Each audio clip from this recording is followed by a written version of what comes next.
അപ്രതീക്ഷിതമായി എന്തോ സംഭവിച്ചാലുള്ളതുപോലെ പരിഭ്രമിക്കരുത്.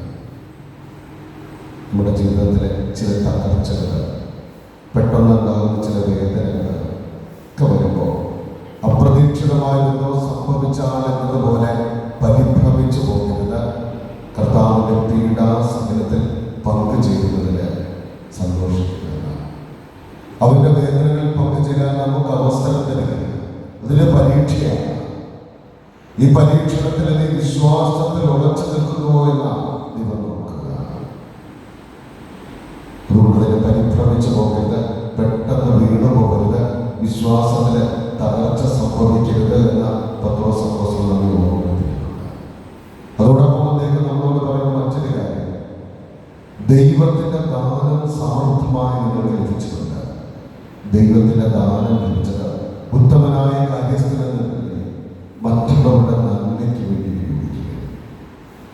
അനേകം കഴിവുകൾ, അനേകം നന്മകൾ ഒക്കെ ദൈവം തന്നിട്ടില്ലേ?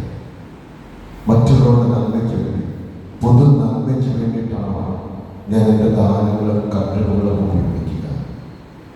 പലപ്പോഴും സഹോദരനെ പരിഗണിക്കാതെയില്ല. നമ്മുടെ കഴിവുകളും ദാനങ്ങളുമൊക്കെ എൻ്റെ വ്യക്തിപരമായ ജീവിതത്തിൽ സ്വാർത്ഥതയ്ക്ക് വേണ്ടി മാത്രമാണ് പലപ്പോഴും ഞാൻ ഉപയോഗിക്കുക. സഹോദരനെ പരിഗണിക്കാൻ ഞാൻ മറന്നു പോകുന്നുണ്ട്. ഇത് വലിയ മാപ്പ് ചോദിക്കുമ്പോൾ ദൈവത്തോടും സഹോദരനോടും മാപ്പ് ചോദിക്കുക. ദൈവമേ, നീ തന്ന കഴിവുകളും ദാനങ്ങളും മറ്റുള്ളവരുടെ നന്മയ്ക്ക് വേണ്ടി ഉപയോഗിക്കാതെ ഞാൻ പോയി, എന്നോട് പൊറുക്കണമേ എന്ന് പ്രാർത്ഥിക്കാം. സഹോദരനോടും നമുക്ക് ക്ഷമ ചോദിക്കാം.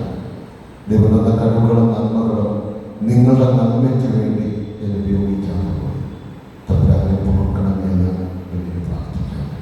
ഇത് തക്കതായ ദുഃഖത്തോടെ കൊണ്ടാണ്